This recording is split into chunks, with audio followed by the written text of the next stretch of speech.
ከመምጣታችሁ በፊት ማለት ነው ተለቅ ያለ ቀሳላ ገዝታችሁ እንድትመጡ ወይንም ደግሞ ብሩን እዚሁ ልካችሁት ማለት ነው ተለቅ ያለ 10 ምናምን ኪሎ ማጠብ የሚችል ምንጣፋችሁን ብርድ ልብሳችሁን ምናምናችሁን ግልግል የሚያደርግ ከኢትዮጵያ የሚያማረው ስራ ቢኖር ልብስ ማጠብ ነው። እኔ ምንጣፍ ለማሳጠብ 500 ብር ሲለኝ ላይ ባጆ መኪና የሚያጥቡበት ማለት ነው። እንግዲህ ወስጄ ወንዝ ላጠብ ነው። ይኸው እንደምታዩት እዚህ አገር አቀለቦታቼ ነው እንግዲህ ምንጣፍ ለማጠብ። አሰላሙ አለይኩም ወራህመቱላሂ ወበረካቱ። ሰላም ውድና የተከበራችሁ ውድ የቻናል ተከታታዮች እንግዲህ ዛሬ ወንዝ አብረን እንሄድ ይኸውላችሁ። ይቺ ምንጣፍ ማለት ነው 500 የኢትዮጵያ ብር ሲለኝ እንዴ ያልኩና እኔ ለራሴ ለምን አላጥባትም ወንዝ ወስጄ ብዬ ወንዙንም በዛው ላይ የመጀመሪያ ላይ ያው ስለሆነ ብዬ ወስደን ይሄው ወንዝ እየሄድን ነው እንደምታዩት። ይሄው እየቴል ያሸክሜ ማለት ነው። ግን አርባ አይደለም ይሄ ከብቶቹ ለናፈቋቸው ያው አሁን እንግዲህ የመንገድ ይዘን እየተጓዝን ነው ወደ ወንዝ ማለት ነው። ወንዝ ያው መንገዱን በዛው እዚህ አካባቢ ልጅ ታውቁታላችሁ። ይሄ ወንዝ የት ሀገር ነው ገምቱ፣ ኮሜንት ላይ ዶቅ አድርጓት እስኪ ቦታዋ ማለት ነው። እና ወንዝ ደረስን።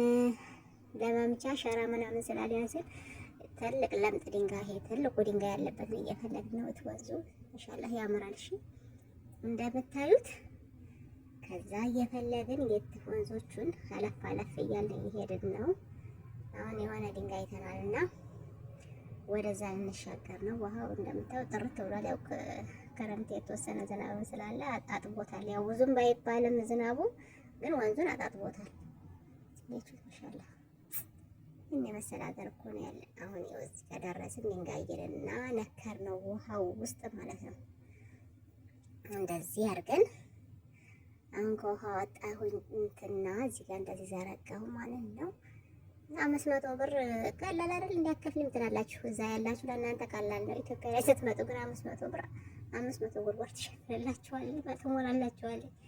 አሁን እንደዚህ ውሃ ረጨውና እኔ ተወሰነ ብሩሽ 120 ብር ገዝቻለሁ።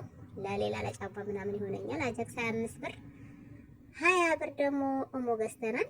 ጠቅላላ ወጫችን 25 45 120 165 ብር ፏ አድርገን እናጥባለን ማለት ነው። የምታርፈውን ማጃክስ ደግሞ ስለማይጨርስ ሁሉንም ለዕቃ ማጠቢያ ብሩሻችን ለጫማ ይሆነናል ማለት ነው። አተረፍን ማለት ነው። ይኸውላችሁ ግን ቢጃማ ሳልቀየር ነው ያሳየኋችሁ። ቢጃማ ለማጠብ ይዣለሁ። ቢጃማን ቀይሬ ነው የማጥበው። ግን ዝቅያውን እንደዚህ ለእናንተ ለመቅረጽ ብዬ ነው እንጂ እንደዛ አይታጠብም። ለቢጃማችን ለበስ እናደርግና ከፍ አድርገን እንደ ሀገራችን በታይታችሁ ሰቅሰቅ ታደርጋላችሁ ቢጃማችሁን። ከዛ ወደ ተግረራ እንሄዳለን ማለት ነው። እንደዚህ አድርገን ደረቅ ስላለብኝ ነው ውሃ ይሄንን ይመስላል። እያችሁት ካሸነው በኋላ እንደዚህ ሆኗል። አሁን ደግሞ አንድ ዙር በውሃ እናወርድና ከዛን ደግሞ በአጃክስ ይደገማል ማለት ነው። ከዛ ውስጥ ደግሞ ውሃ ውስጥ ነክረን እናጥባለን። ሙልጭ ነው የሚለው ብታዩት። ለዛውም ስራም ነው ለጤናም ጥሩ ነው እንጂ 500 ብር መፈላቅቶኝ ምናምን አይደለም። ግን ደግሞ ስታስቡት 500 ብር ቁጭ ብዬ እየዋልኩኝ 500 ለምንድን እከፍላለሁ? 500 ሌላ ብዙ ነገር ሀጃ አለባት 500 ማለት ነው። እና ይሄን ታሳቢ በማድረግ በዛ ላይ ደግሞ አዲስ አይደለም እና እንትን እያለ ስለቆየም ከክብደቱ እየቀለለ እየታጠበ እየቀለለ ብዙ ጊዜ ያሳጥበነዋል። አሁን ግን ቀሏል። በፊት ያሳጠብነው እንትን ነበር። አሁን ይሄንን እስቲ ደግሞ አንተ ተራህን እርገጥ አልኩትና ይኸውላችሁ እዚህ ጋር በጎረምሳ ጉልበትክ ብዬው እዚህ ጋር ያው እሱ አነሳና ደግሞ መልሶ አሁን ባጃክስ ደግሞ ሊመታው ነው ማለት ነው። መልሰን ከውሃ ወጥተን እና ማለት ነው። ወላሂ ከቻላችሁ ቀሳላ ብዙ እኔ ቀሳላ አለኝ ግን የኔ ትንሽ ናት። ሳላቀው 8 ኪሎ ነው የኔ ምንጣፉን አይይዝልኝም እንጂ አሁን ቀሳላ 10 ኪሎ 12 ኪሎ ቢኖር ብዙ ስላለቀ እየታጠበ ቀሏል። ጥፍጥፍ ማለት ይችላል ይሄ ማለት ነው። በጣም ወፍራሙ ስላልሆነ ማለት ነው። ይሄ የሳውዲው ነው። የሳውዲው ሆኖ የቱርክ ብርት ማለት ነው። እና ብዙ ከባድ አይደለም። ይሄ እንግዲህ ጫማው ራሱ አይረጨበት ነው። እኔ አምራጭ የሆነ ነገር አያችሁት? አሁን ገለበጥ ነው። አሁን ደግሞ እዚህ ጋር እናሰጣለን። መጀመሪያ ድንጋዩን አጥበን ነበረ። አጥበን በውሃ አድርገናል። ይሄኛውን ሳሙና ከመምጣታችን በፊት እሱን ያጠብነው። አሁን እንደዚህ አድርገን ውሃው እስኪንጠፈጠፍ እንደዚህ ዛራር ነው ማለት ነው። እና እስኪደርቅ እሱ ልብሴን አጥባለሁ ገላ ታጠባለሁ ሲለኝ እኔ ወደ ቤት ተመለስኩኝ ማለት ነው።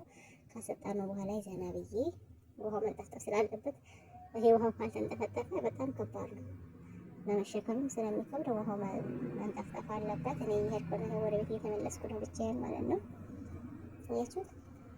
ውሃው ማሻአላ ግን እንደ ድሮ ክረምት ሲሆን ውሃ ይበዛ ነበር አይደል? አሁን ውሃ ክረምት ብዙም ስላልጣለ ነው መሰለኝ ውሃ ትንሽ ነው። አዩት፣ አካባቢው የለማ ነው። ወንዝ ዳር ያሉ እርሻዎች ሙዝ አላቸው፣ አትክልት፣ በጣም ብዙ ጫት አለ እዛ አካባቢ ማለት ነው። አሳያችኋለሁ ከገባልኝ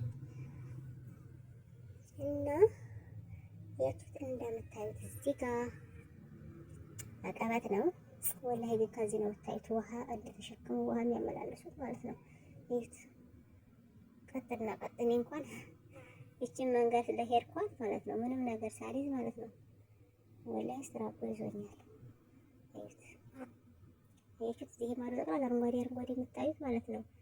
ምናልባት ዛፎች ካልካለላችሁ ጫት ነው፣ በጣም ጫት አለ። ከዚህ ከወንዙ እየቀዱ ይሄ የሚታዩት አረንጓዴ አጠራ ያለው ጫት ነው። ይሄ ማለት ነው ይሄ ጫት ነው። በጣም ሰፊ ነው፣ ብታው ረጅም ነው፣ ሰፊ ነው እና ይሄ ጫት ነው። እየሸጡ ነው ደርሶላቸው ማለት ነው። እንግዲህ አካባቢ ጫት የተለመደ ነው። ሰው ይቅማልም ያመርታል። ውሃ እየተሸከመ ከዚህ 3-4 የት ነው አሁን እሷ አሁን ይሄ ስንተኛው መሰላችሁ? የቤተሰብ ቤት ስለሆነ አያት ጃም ቆቴ ልጅ ናት። ውሃ ቀርታ እየመጣች ነው። እነሷ ምንም አልመሰላትም። እኔ ግን ደክሞኛል። እሷ ተሸከመችው ላግዝሽ ስላት ቀለደች። ግን እስቲ እንደዚህ አርባ ይቀዳማ ነው ወላሂ። እኛም ቀርተን ጨርሰን አሁን ይዞ ወደ ቤት መጥቶ ያውላችሁ እዛች ጥቁር ያያችኋት ተቃጥላ ነው ሰዓት ያያችሁት ፏላ ጥቁር ያለው ምንጣፍ ማለት ነው። ፏላ ያውላችሁ የልጅ ቤት ስለነበረ ያው እናቴ የሚያጥላት ስለሌለ ጠቅላ ነው የምታስቀምጠው። ያው 500 ትከፍላለች። ካልቻሌ ደግሞ ሆነች አጣቢ ያለች እሷ ያው አችለው ማጣቢዋ ራሱ ማለት ነው። ወላሂ ከባድ ስለሆነ እኔ ራሴ አልችለውም ለማጠብ። ቤት ላይ ሲሆን ደግሞ በጣም ጭምልቅልቅ ማለት ነው እንጂ መግማማት አልማማዝናሽ እንደዛ ነው የሚሆነው። እና ወንዝ ሲሆን ግን እየረገጣችሁ ታወጣላችሁ ማለት ነው። ይሄን ይመስላል።